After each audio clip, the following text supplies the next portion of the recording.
Hey y'all, we're back with another episode of Black Women Healing Podcast, and as usual, we ask that you all like, comment, and subscribe our episodes to stay current with what's going on over on this side. I don't have a discussion question again. Do you have one, Donika? Okay, so what? Okay, if somebody stares at you too long, right? If somebody stares at you too long, what's the first thing you usually think? What the fuck going on with them? With them? Not you, with them? Okay, because I feel like as Black people, and I have these conversations like with a lot of Black people, in Black culture, we don't stare at each other. Because I feel like it's just a sad thing that we all just know and we don't gotta say it, that if somebody stares at you, they have an issue with you. Mm. And I don't know if that's just like my Black family and my Black friends, but when I said that, they were just like, oh, yeah, I kind of agree with that. And I was talking to a random person and I said that because she was telling me a story about somebody staring at her. And I had said that and she was just like, yeah. Black people see staring so differently from other people. Dang. I mean, that's true. It's funny, too, because I always... When people get mad at somebody staring, I'm like, dang, calm down. You don't know. They might like your shoes. They might like, they might really like your hair. And they be like, well, say something then, Well, say that. And I'm like, dang. I mean, but you're right. When somebody usually stares at you, you're be like, oh, it's a problem. Yeah. You doing it on purpose. Because if I stare at somebody, which I'm not anyway, so that's childish. But usually when we think about, like, especially like high school and stuff, somebody staring at you. You be like, what are you looking at? Yeah, they doing it on purpose. They want you to know it's a problem. Mm-hmm. So... This is true, but I'm also, like, cognizant of, like, sometimes we do be tripping. Like, just because somebody's looking at you does not mean it's a problem. Yeah. Yeah. You know, like, it literally, and that's my head. When somebody's staring at me, I immediately think, like, oh, shoot, they think I look cute. Oh, like, it's funny that you say that because I've had experiences, and that's why I try not to say, like, what are you staring at? I've had a lot of experiences of people just saying, I just want to tell you, like, you're beautiful. So now I try not to get buck at them because I'm like, if they say that, I'm going to feel so bad to be like, what are you staring at? And then they say that. Mm-hmm. So, yeah. I've had pretty positive experiences with people staring at me. Yeah, also, I mean, I don't think it's a horrible thing either. If you are staring a long time and you notice it, it's okay to say something. Mm-hmm. At least say, oh, like, can I help you? I'm like, that sounds kind of rude. No, I'm saying if you are the starer, not the person being stared at, if you are the starer and you notice you're staring at somebody, say something. I don't care if it's like, oh, I just like your shoes. I like that color you got on. Yeah. Because they got a booger or something. I don't care. Just say something because it can seem very rude. Yeah. So, yeah. I guess for the people who's the starers, say something or chill out. Because you could also just glance. That's all. You can just do a little glance. You ain't gotta just stare. Do a little glance. But if you are, just say something. It's awkward though sometimes. Okay, well, I don't know. It's awkward for the person being stared at. Clearly. Okay, so one time I went to this like taco shop and this lady, she was with her kids. And her daughter was really pretty and she was eating some really good looking food.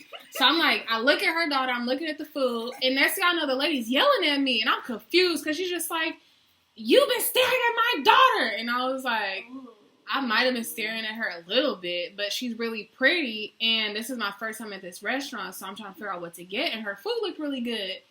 Do you know this lady made a whole scene and then she started cussing out my friends, and then her husband came from out of nowhere. I didn't even know the man was at the restaurant. Just popped up out of nowhere. Is there a problem with you and my wife? What? The next guy I know, the lady started saying, y'all cut me off in the parking lot. And I'm like, all of this because I was looking at your daughter's food? Yo. So this is why I try not to stare at people because of that situation. That was like escalated. It escalated so fast. So fast. I was literally just looking at her food trying to figure out what to get because if y'all have ever been to, there's this restaurant in San Diego called Lucha Libre, bombed food. If you've ever been there, their menu, everything looks good. So you're not going to know what to get. Especially if it's your first time. I'm thinking I'm going to get one of everything. But I see the girl's food. I'm like, let me get that. When she started popping off at me, I was like, all right. I don't need to be staring at people. And I wasn't even staring hard. I feel like I glanced over a few different times. People.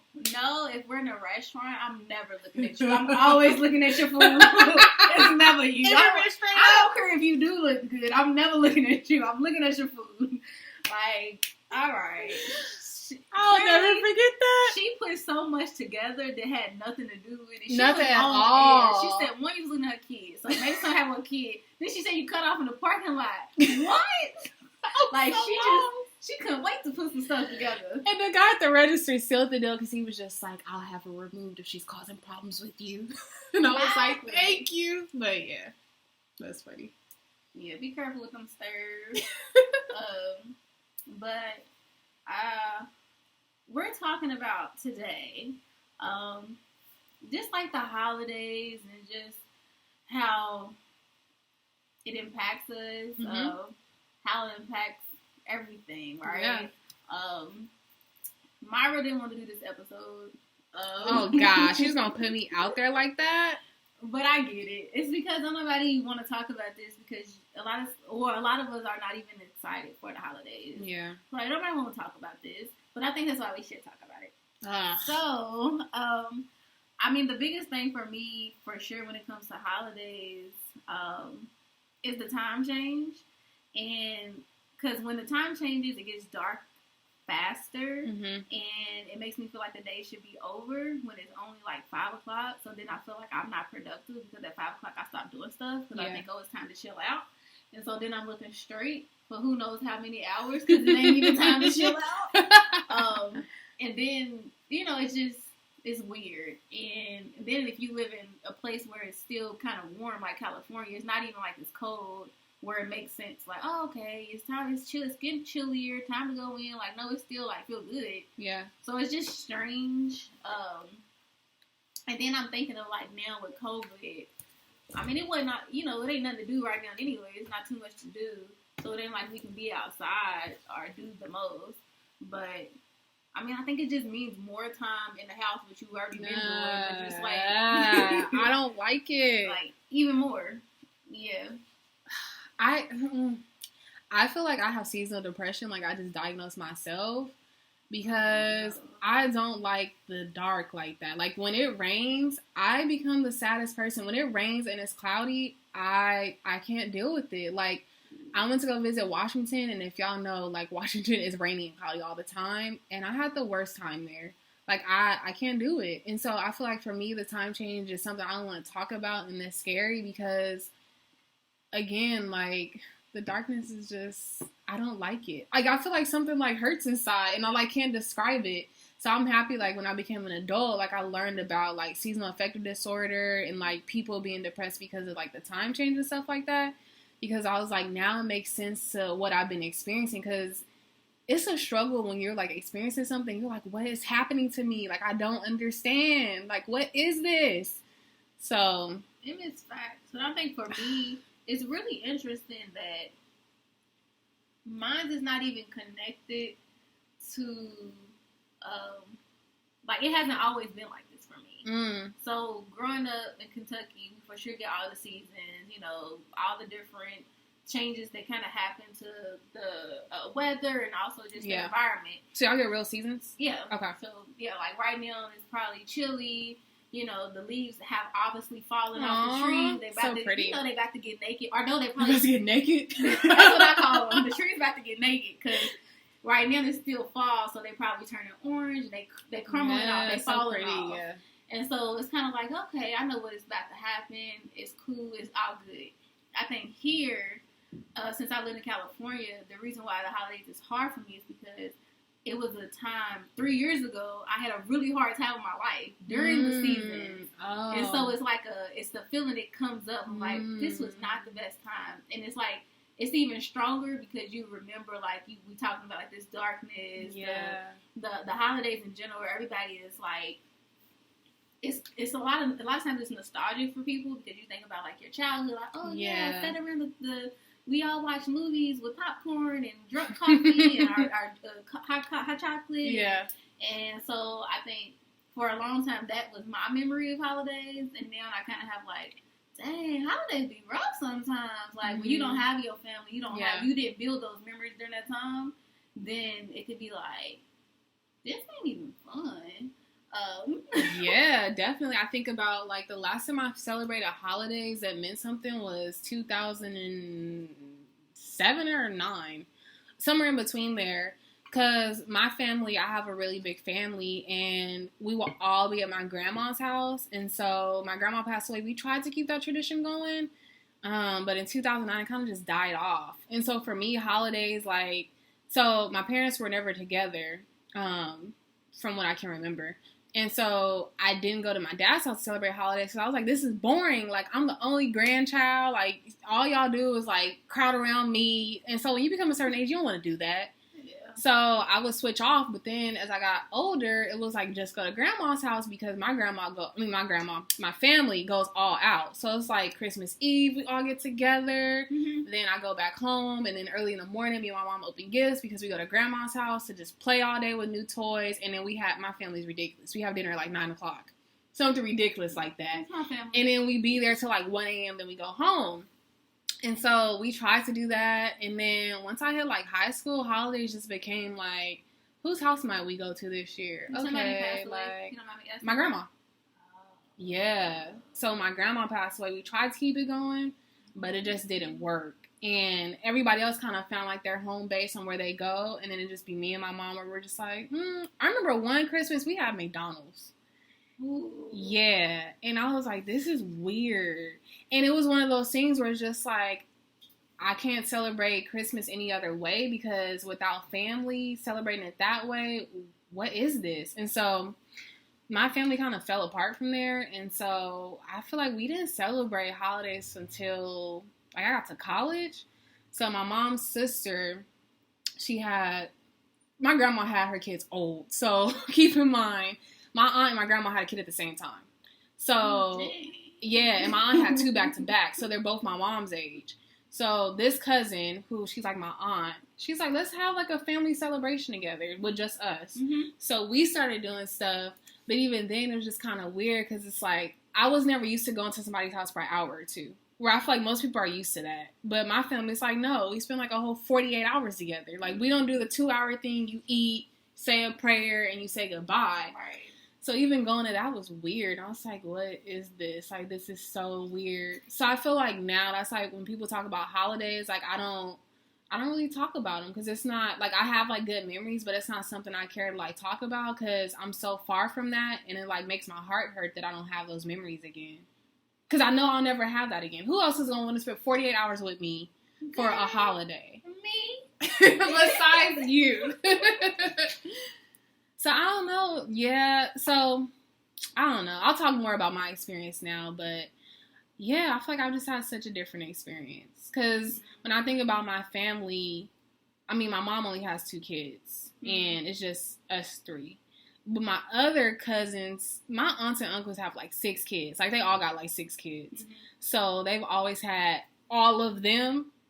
Plus their other sides of their family. So, like, for them, it's just like, oh, like, life went on. But for me, it's kind of just been like, whoop-de-woo, Christmas is here. Like, I don't even buy gifts for people, if I'm being honest. Like, it's very rare I buy people gifts for Christmas. Because I'm just like, for what? Because it doesn't hold as much weight as it once did. Yeah. Dang. Yeah. Yeah, no, that makes sense. So now everybody knows. Because my friends are always like, why is it, like, around Christmas, like, you're weird? I'm like, I'm not being weird. It's just like... You feel like, what's the point? Yeah, I do feel like, what's the point? Because they make such a big deal. And then some of my friends are like, oh, you could come over. And I'm just like, no. It's not that I don't like your family, but this is... I feel like it's for families. And that's not my family. Yeah. It's... that's so wild. Of there being like a break happening. Or like, you know, it's all it takes is... you know, losing someone or something very traumatic happening that can change the dynamic of what holidays look like for families in general. Yeah. And it's like, and then it's up to the family to continue, like, trying to make it work. And if it doesn't work, then it diminishes. Like, right? It kind of falls off. And it falls off. Yeah, no, for sure. So, but, I mean, have you ever been to someone, like a friend's house or somebody else's house for a holiday?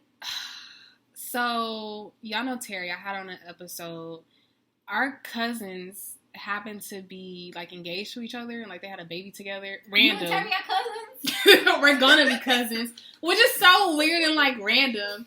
So I say that to say she's invited me, but I mean, her family now, I consider them family because they really, like, they love me and I love them too. Mm-hmm.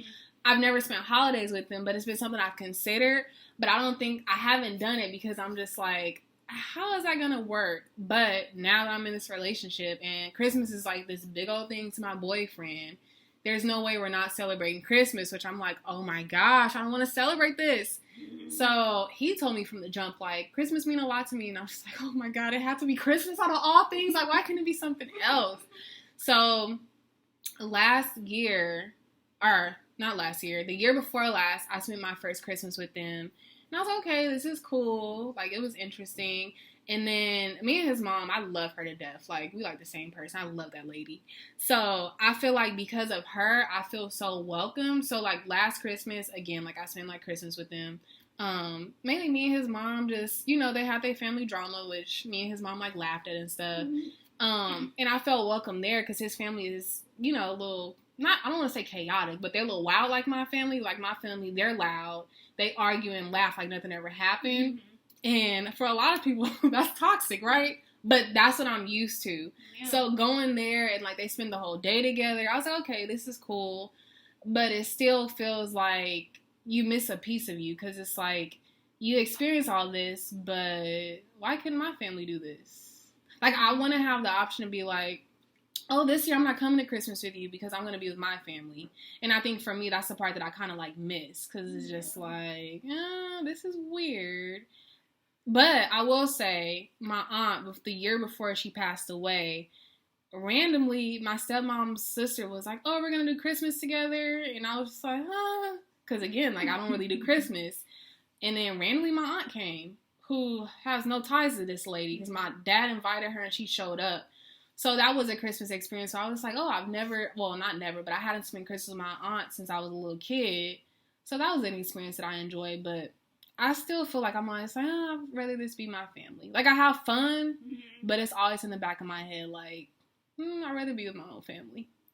Yeah, and I don't know if that piece will ever go away. But, definitely not. But you for sure have to recreate, like, what this looks like, which it sounds like you're doing with your boyfriend, you know, like, so, like, you even allowing that to be, like, because it sounds like you feel a little comfortable because it reminds you of, like, oh, snap, this reminds me of my family a little bit, you know, because sometimes you go to some people's family, like you said, it's kind of like cookie cutter, and they got problems, and I'm just scared to eat people's food, too, if I'm going to be honest, because sometimes I see people's food, and I'm just like, oh, that's a thing. We don't eat this. Like, my family, they have very different meals for holidays, like, for New Year's, we have tamales, which most people have gumbo. Y'all have tamales? Yes, we have tamales. Who's making the tamales? My uncle, he makes everything. What? And then we usually have, like, we have very different things. So, like, we usually have, like, gumbo for Christmas, whereas people have that for New Year's. And then what you eat for Christmas, we usually eat for Thanksgiving. So, even that's where in itself, to go to people's house, I'm just like, this is what y'all go eat? Like, where did tamales? And then sometimes they be having stuff, and I'm like, what is that? And then they explain it to me, and I'm just like, we would never eat this. Oh, that is so funny. For my family, New Year's, usually people make stuff like black-eyed peas. Because of the meaning? Because of that, and also, I mean, I don't know, I guess geographically, too. Again, like, where are you from? Like, being from Kentucky, like, you get people who make, like, the chitlins, pig feed, and all types. See, my family, they used to do all that, but they were like, let's try and do something different. Which is good. My sister been saying that. Food does have meaning for Black people, though. Like, I just learned you eat collard greens for the New Year because that represents money coming into your life, and then black-eyed peas represents, like, all the good things. Oh, I didn't even know that. That's just what my mom didn't make. Yeah, but it has meaning, like, going back to, like, slavery, because at first I was just like, we eat this at the same time every year, like, it has to have some type of, like, purpose. So now I eat greens all the time, but that's another story. But yeah, it has all meaning. I didn't know that. But my family's like, let's be different. Let's have tamales. It probably means something too. I think it just means like a tradition. Yeah. Because when I say that to people, they're just like, tamales? I ain't never heard that yet, no. Not in a Black family. But it's just so interesting, like, when I'm saying it, like, when I go to other people's houses and they have these, like, foods where it takes me back to where it's just like, oh, like, y'all gonna eat this? Like, we don't eat this. Yeah. And that makes me miss it. Yeah. And you can always... I ain't making no tamales, girl. Yes, you is. Heck no. No, you can, like, you will. Create your own traditions, you know. like with your own family. Yeah.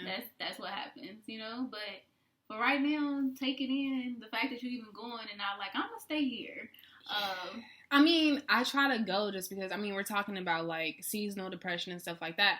I try to go because I think of the times, like, before I was in this relationship where holidays were weird. Like, I remember spending holidays by myself where, you know, I have to avoid being on social media because I see people posting their nasty-ass food, wishing that I could post my nasty-ass looking food, too, right? Like, I want to be able to do that, too, with my family, but instead, like, no, I'm at home eating Burger King or whatever. Just to avoid knowing that if I don't do something where I'm around people, I know the space that it'll take me into. Right. And I don't want to feel like that. Yeah. Well, first of all, y'all chill out on posting pictures of y'all food this year. Chill out. That food be looking a mess. Some of them look good, but still, just send it to y'all family group chat or something. Like, it's okay. We don't need to see it. But since, you know, we talking about seasonal affective disorder, Myra's brought it up a little bit more. So I kind of want to define it just so, you know, we have some definition and, you know, so seasonal affective disorder, or sometimes you'll see it in the acronym of SAD, is a form of depression. And so it's similar to depression with mood changes and symptoms. But the difference is it usually happens during the months of like winter or when there's less sunlight, which we talk about daytime savings. Mm-hmm. And so it typically feels like feelings of sadness, loss of interest, changes in appetite, either eating less or eating more, changes in sleep, loss of energy, increase in purposeless physical activity, feeling worthless or guilty, difficulty thinking, concentrating, thoughts of death and suicide.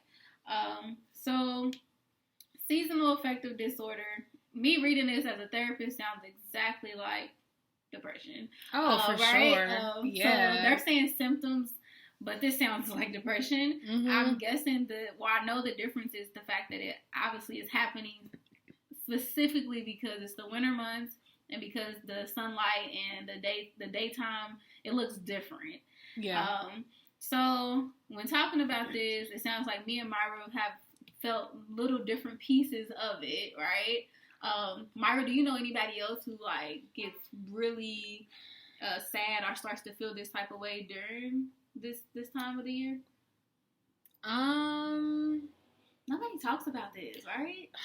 I feel like people don't talk about it. I feel like I can't think of who I was talking about it with though, but I can think of a friend. And I feel like we were like Capricorns just go through this. So it must have been... Sorry, what? Yeah, it must have been one of my friends who has a birthday around the same time as me. Because I'm trying to remember who said it. But I have had a friend who we were talking about it. Because I was telling the friend... I was saying something about it being cloudy outside. And I was saying how I can't really see myself moving to another state because there's real seasons. Mm-hmm. And I was like, I got to be real with myself because... You know, I did want to move to New York for a little bit of time, but I was like, I don't think it would make sense because how would that affect my life? And then we started talking about, because I think it was like gloomy this day, and I was just saying how like the day feels like impossible because it's like gloomy. And we started having that conversation. I was like, I never talked to anybody else about this. This is weird. And then she was like, yeah, me neither. But I'm trying to remember what friend it was. But yeah, I have had that conversation. But as far as like holidays and stuff like that, I feel like I've more so had that conversation of the struggle around like certain times of the year. More so like with my mom, cause my mom, I mean, if you think about like my grandma, all her life Christmas has been that way, or all her life Thanksgiving has been that way, all her life Mother's Day has been a certain way. Mm-hmm. So I feel like for her, it's a conversation like we're always having around those type of around that time of year, just because of like that struggle that she experiences. Yeah, no, I'm thinking of it, I'm like, I've never heard. People don't really talk about it. No. People don't. I'm over here trying to, nobody says it. I feel like you see it on TV though. You do, but still like to actually define it. It's not. As like, oh my goodness, I'm sad and I'm down during the whole holidays, like, I've seen it like maybe on social media or obviously being a therapist, but to actually have a friend be like, this is what's happening to me for these months, or like I have not had that. I'm your first friend that's had it. Is that what you're saying? Out loud? That's what it is, out loud. And now it's making me think, like, have I not been paying attention as well? Like, right? So, are a lot more people dealing with this around even me? Dang, now I feel like I need to think about it. Because I know for me, like, when it, like, rains, like, it feels like the worst day from my life. You know what? I love the rain. Yeah, and that's why I don't say it. That's why I don't say it out loud. Because most people I know love rain. A lot of people do. A lot of people. I don't like to be out in it. And if I have to go out in it, that's what, like, it makes I don't me like it at all. It's like I like to hear it, but if it's raining and the sun's out, cool. Like, I'm good. But if it's raining and it's gloomy and it's dark, I feel like the world is about to end and I'm gonna die. Ooh. Like, I literally feel like I gotta escape it. Like, I can't do this. Like, I literally have thought about, like, let me get some blackout curtains because that'll block all that out and then I can have a bright as hell up in here and I'll be good. Hey, yeah. You most definitely can't live in Seattle. Hell no. No. Yeah. It would not work. No. Yeah. Well, basically, I mean, it sounds like a lot of people deal with this. If you listen and maybe you are dealing with this. So let's talk about ways to deal with it, like, literally.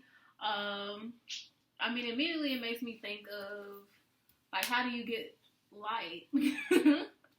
Like, I mean, you just gotta be intentional about your space. I think that a lot of different issues that we go through, our spaces that we're in can impact that. Like, I think about, for example, like, if you're super stressed out, you probably should organize your apartment or your space wherever you live in, because if you're in an organized space, it'll help you organize your mind. I think for me, I try to have bright things around because that's what helps me out. Connecting with people, because I feel like I'm so disconnected from people when it happens, when it's like, no, Myra, this is all in your head. Like, this is not an actual experience. So I think just being intentional about your space, if you can be, and then be intentional about, like, engaging with people, I feel like are, like, the top things. And music can be healing too. Like, play some music, play some Stevie Wonder. That'll help you out. Stevie Wonder is the answer. What's your favorite song? I really like As. I'm sure you know that song. As? Yeah. Go sing it. I'm not about to sing that. It's like in every, like, black movie at the end. But you probably never noticed. Okay. That's the name of the song. I like that song. I love anything by Stevie Wonder, actually. I love Stevie Wonder and Charlie Wilson. Those are my two favorite artists. Like, Charlie? Why do people give me the same response? I really love Charlie Wilson, too. Me, too. Charlie Wilson, Sade, and Stevie Wonder, and I'm set. Like, I'm good. Ooh. But Charlie Wilson's my favorite all-time singer. Really? Yes. Yes. I know that's funny. And I've been so close to, like, going to, like, see him for free, but it keeps not happening. Like, because Isaac was friends with somebody who was like, yeah, my uncle's, like, the stage manager for Charlie Wilson. You want to come? And then we didn't go. I was so sad. But yeah, I love Charlie Wilson. All those people will make you feel good. Like, listen to their music. Sometimes. Depends on the song. Okay, see, Charlie Wilson, I mainly listen to Charlie Wilson and the Gap Band, which is all feel-good music. Okay, yeah, I'm over here like, Some Charlie Wilson songs I listen to, but Charlie Wilson and the Gap Band, like, you're going to have a good day listening to that. There's no way you're not. That is a great point, because a lot of times we make ourselves sadder, right, by listening to sad music. And something I've noticed, because I'm a very R&B type of girl, so I listen to a lot of 90s, some even 80s. I like R&B music, just me too. In general. It's just the thing for me. I really like it. Yeah. But a lot of times R&B can be very sad. For sure. And it's sad in the sense they talking about breakup. They just talking about, healing through stuff. But it can be sad. The music is just slower. Yeah.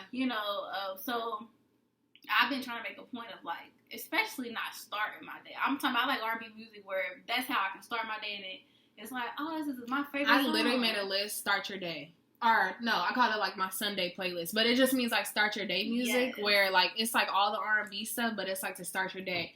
But, like, wait, what type of R&B? Like, what type of songs? Earth, Wind, and Fire, Stevie Wonder. Okay, songs that are not, like, sad. Right, but what I was going to say is, Game Changer. I started listening to African drums. If you listen to that to start your day, you will beat the day up. Like, you're going to have the most productive day of your life. Like, Spotify has the best African drums. Like, literally just type in African drums, and Alright, man, and it makes you productive too. Like, one time I was listening to it, and I was getting all my work done, and I got it done in like an hour. But yeah, I love me some African drums. That is the start to your day. It's interesting. I've never heard that. Yeah, one time I was going on a walk, and this guy was listening to it with his son, because I used to go for runs in the morning, and he was listening to it with his son, and I was like, why do I feel like I could take on the world? And Isaac was like, let's go home and listen to it. So then it became a thing, like, that's what we, like, listen to. Mm-hmm. Yeah, no, that's a word. Like, when you listen to stuff that motivates you and, like, gives you that excitement, like, you should run to it, not away from it. Yeah. And sometimes getting out of the habits, because we have our favorite songs. That's how I am. I have the same rotation of a lot of, my favorite little songs. Yeah. But it's not necessarily that they make me feel bad, but they just don't make me feel the way I need to feel, if that makes sense. In the sense of, like, I want to feel bright. You know, if I'm feeling like I'm going through seasonal affective disorder, I want to feel bright. You know, I want to feel some lightness. You know, that's the whole point. I want to feel like, I want to feel good in every way. It's funny you're talking about music and running to it, though, because I'm that person, if I'm having a hard time, I sit in silence. Like, I literally won't listen to no music. Yeah. Because I feel like, for me, music really, like, enhances how I feel. And I feel like I don't know what to listen to help me out sometimes. Even though I got this playlist, I feel like this goes in the theme of, like, you can say all these things that help, but they don't always help you. Yep. And so for me, just reflecting, I was really thinking, like, as you were talking, like, what do I listen to when I'm sad? Nothing. I can't listen to anything. Because literally any little thing, like, it's like, no, yeah, no. But watching TV has been helpful. And so I'm really thankful because Girlfriends is my all-time favorite show. Everybody who knows me knows this. So I used to watch it back on YouTube. But now that it's on Netflix, it's like an escape for me. Because it's like, I don't have to think about my life and, like, what I'm experiencing. Instead, I could watch some stuff on TV that's not relatable. Because they be having a lot going on. I don't know if I could fully relate. So I'm like, let me watch something that's not relatable, that gives me a laugh. And my friends know, like, I've been watching Girlfriends since forever. Probably since it came out and I didn't understand what was happening. That's a good point, too, though. Like, that it's not relatable for you. Girlfriends are making a lot of girlfriends sad right now. Let's just be real. People are like, yo, that's me. Or, you know, it's pointing out a lot of not so, like, good things. And even though it is funny, it's, for a lot of people, it's hitting, like, reality. I wanted to do a whole Girlfriends episode, because I keep seeing people, like, talking about it, and the more I think about Girlfriends, because at first I thought I related to it, and I was like, yeah, but then I was like, Mary, this ain't got nothing to do with you, because my friends will always say, like, I'm a mix of, like, a few of the characters, and so I'll be like, yeah, I see it, but now taking a step back, I don't see it. Like, I don't relate to them. I don't live a life, nothing similar to them. But I've had friends who, like, we pointed out and they've, like, worked through that. So that's not even, like, a thing. But yeah, I feel like it is something important to talk about too. Just a little sign of, like, Girlfriends and how, like, people are really relating to this show. Yes, people are all in their feelings about it. And so, I mean, I say all that to say, of, like, be mindful of what you're watching, right? We talking about what you're listening to.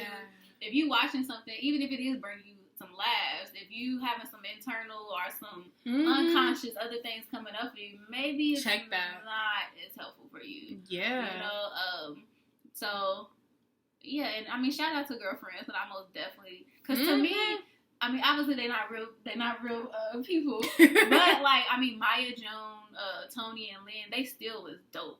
You know what I'm saying? Black women, like, for sure. They all had it going on in their own ways. Yeah. Like, they were powerhouses. They was dope.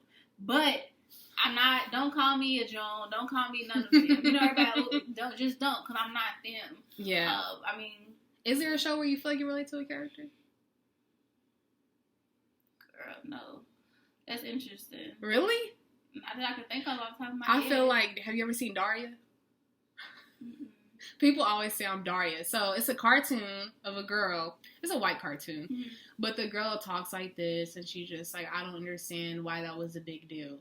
Like, are you serious? And she just goes on about her life, and she's just like, why are you bothering me? And I feel like that is definitely me. Because I've gotten it so many times. I'm like, yeah, that is definitely me. Yeah. I mean, it's not a bad thing, right, to relate to somebody off a character. Nothing wrong with that. No, I can't think of nobody. But yeah, that is you. That is you. I've gotten it a lot. Yeah. But be mindful, yo, what y'all watching. But having some laughs, right? Watching stuff that's not always so serious. On Netflix, we always get like these range of shows, and sometimes the seasons, it'd be like 7 seasons. Yeah. And if you watching something dark, and we like to binge nowadays, we don't just watch 30 minutes or an hour. We watch the whole thing. So you don't watch 8 hours today of something that don't make you laugh, don't make you smile, don't make you feel bright. Maybe it makes you think. Maybe it's interesting, right? But is that really going to help if you're feeling super down, right? No, not at all.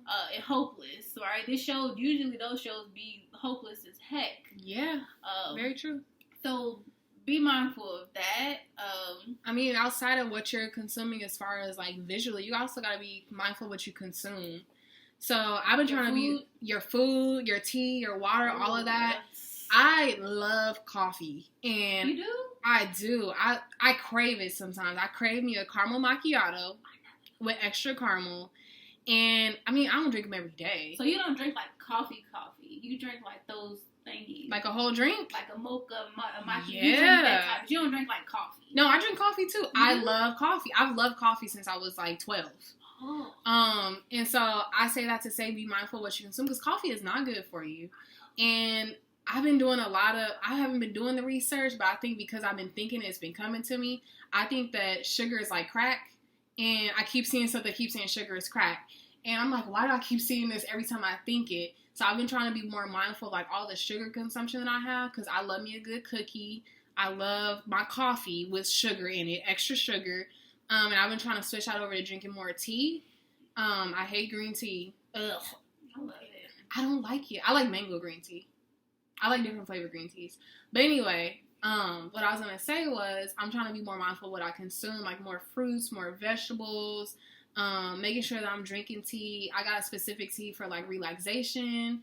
I've been trying to get more into, I was really into teas at one point, but then I fell off because I love coffee. And I was like, what's the point of drinking tea if I'm going to drink coffee? So trying to be more mindful of just like what I consume as far as like that. Because like the other day, it was like really cloudy and it was looking like the sun was never going to come out. And I was like pacing back and forth and like I couldn't focus on my work. And not even thinking about seasonal affective disorder. I was like, what the heck is going on with me? Like, I'm really tripping. Mm-hmm. And then I was like, go to Starbucks to get coffee. And then I was like, no, I literally said I can't go outside because it's gloomy. And then I was like, oh, you're really tripping. Like, I have whole conversations with myself. My conscience was like, because I have a whole thing of tea. Because my mom, like, she buys me tea all the time. So I was like, drink some tea. And I literally felt better from drinking the tea. Wow. I had to sit down and be mindful of the hotness of the tea. I literally did like a whole guided like meditation. Like, be mindful of the hotness of the tea. Mm-hmm. Hold the mug. Feel the heat. Feel it going down. Literally, I had to do that for a whole hour. I couldn't work because, like I said, like seasonal affective disorder is really a struggle. Yeah. I literally feel like I couldn't go on. I was really like, like scratching for some freaking coffee. Dang. But I couldn't leave the house because it was gloomy. Dang. So I drank tea. So be mindful of what you consume, and I think it's also important to be mindful of what helps you out. So now I'm more conscious of like, okay, like I went to Target yesterday and I was like, do I need more tea? No, I got my tea on deck. So that way, like when hard days do come, I'm like, okay, I drink a cup of tea. And this is not to say this is a quick fix, but it helped me out because I found myself throughout the day, like making more tea, drinking lots of water, like helping myself feel better. So be mindful of what like helps you out. Because I did not think tea was going to go that long of a way. Like I was really scratching for that coffee. Go get the coffee. Wait. Yeah, I love coffee. Yeah, you won that day though. You won. I definitely did. That was one of my easier days because other days I find myself sleeping through the day. And as a teenager, I really struggled with depression where I sleep for hours and like nobody ever noticed. But as I became an adult and I became more aware, I was like, okay, you were sleeping so much because you were depressed. And I don't ever want to be in that state again where I sleep the whole entire day and the day goes by. Because I think back, like, you missed a lot of things you could have been doing, but instead you slept. Like, I would literally sleep, wake up, watch TV, go back to sleep, do that again, and then it'd be 9 o'clock at night. And the whole day went by, and I never left the bed. Yeah. I barely drank water. So, just giving a little background, like, I don't want to be in that space again, because that was dark. I don't want to be like that. So basically, because I think that when people are in that state, where they're just can't get out of bed. It's obviously for a reason. Yeah. Right? And they, like, physically, literally can't, right? So it sounds like you don't even allow yourself to get that far down into the space. No, I definitely try not to. I'm really thankful that, like, now Isaac is on this thing, like, oh, let's get up early and do this and do that, where it's like I'm forced to get out of the bed, where if it was up to me, like, when I'm in those moments, I could sleep the whole day. You would. Yeah, because I'm just like, for what? What am I getting out of the bed for to do stuff for? There's no point. Yeah, so right now, that is not a lot to do for people, so it's like, I'm already in the house, now I feel this way, on top of probably anxiety that I've already had, so now I'm anxious, and I'm going through seasonal affective disorder. Yeah, it's like, what do I do? Yeah, I think that it's so important if you're healing from, like, anything, to be mindful of what it takes for you to help yourself out. And I always tell clients this too, like, I could give you all these different things, and I could say journal, but that would be me repeating what other people have probably told you. Journal and meditate. I'm not that therapist. I don't go to journal and meditate. I go to what has helped you out in the past.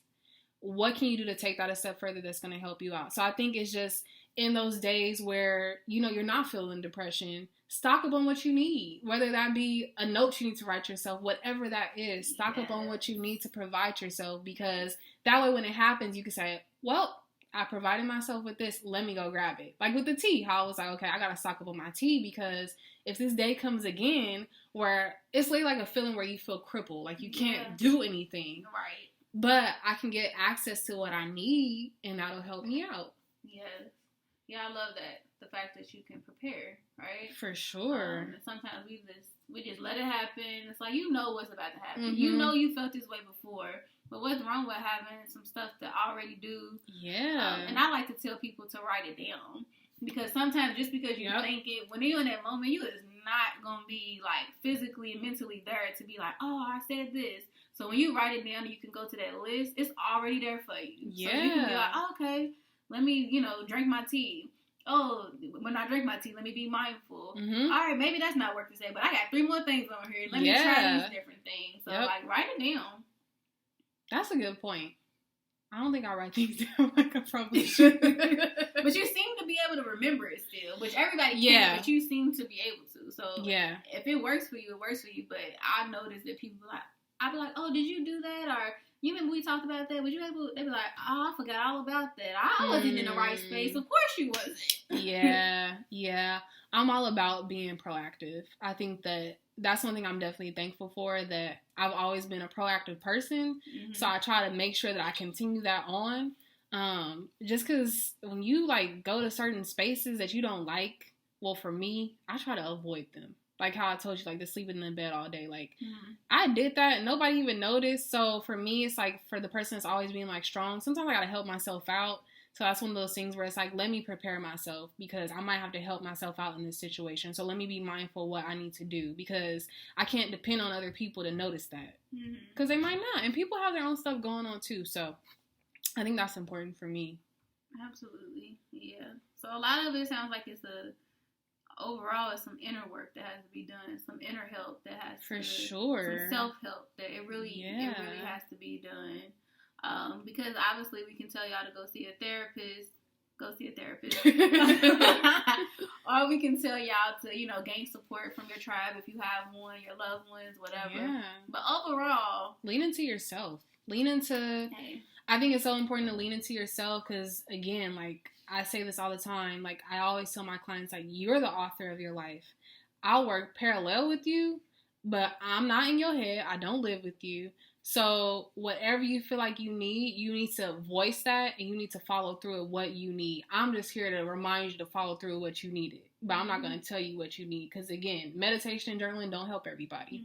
I'm a big believer in the both of them, but I'm not going to tell everybody to do that, because it does not work for everybody. Right. So, yeah. Yeah, them is all powerful words. I know we kind of dived into seasonal affective disorder, and we started talking about holidays and how, the holidays is hard as well. Right now, I guess when thinking of, like, takeaways for holidays, for me, I would say it's okay to spend the holidays either virtually, and that's something that it's been a struggle for me getting used to this virtual stuff. But if you really feel like you need it, and you're not a person who wants to go out here, and because I'm not gonna lie to y'all, I'm gonna be around people. I'm gonna be around my family. Yeah. So I know everybody's social distancing. Yeah. I have to be around Isaac's family too. I'm gonna be around my family. But let's say if that's not your move, or say you're not able to do it. Yeah. Hone on to the thing. Take advantage of the things that you can. If you want to be around people, and it is a way to social distance yourself. Yeah, for sure. Go for it, because these are the times that we really are needing it. Like, so take the precautions. Mm-hmm. If you are, haven't tried out the virtual stuff, I'm pretty sure they're going to be having all type of virtual holiday parties. Yeah. Like, go ahead and try it out. Maybe it's not your thing, but at least try to be present in that moment because it may help you. Yeah.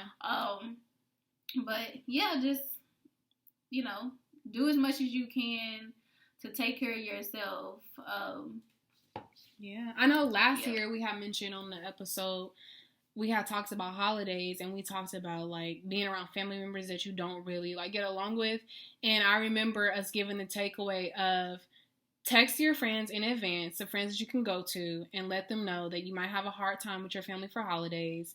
Give them a heads up. So that way, if you are having a hard time, you can step away and call that call that friend, text that friend, whatever it might be. So that way you do have that backup and that support. And I think that that's, like, a tip I'm always going to hold on to. Like, that's important to use because you never know. Like, stuff might go down that you ain't used to, or something might happen. You're just like, no. So it's important to have, like, a friend or somebody that you could go to and talk to. Yeah. Absolutely. And for the people who maybe you do usually go home with your family, maybe this year's not the year. Maybe you find more solitude being with friends or, staying home at your own or whatever it is, because it's just trying times for everybody. For sure. And if you do not like your family, you do not got to be around them either. Exactly. That's the word. We're going to end on that note. Well, thank y'all for tuning into this week's episode of Black Women Healing Podcast. We look forward to hearing from you through our reviews, so make sure you drop one, and be sure to like, comment, and subscribe on all platforms.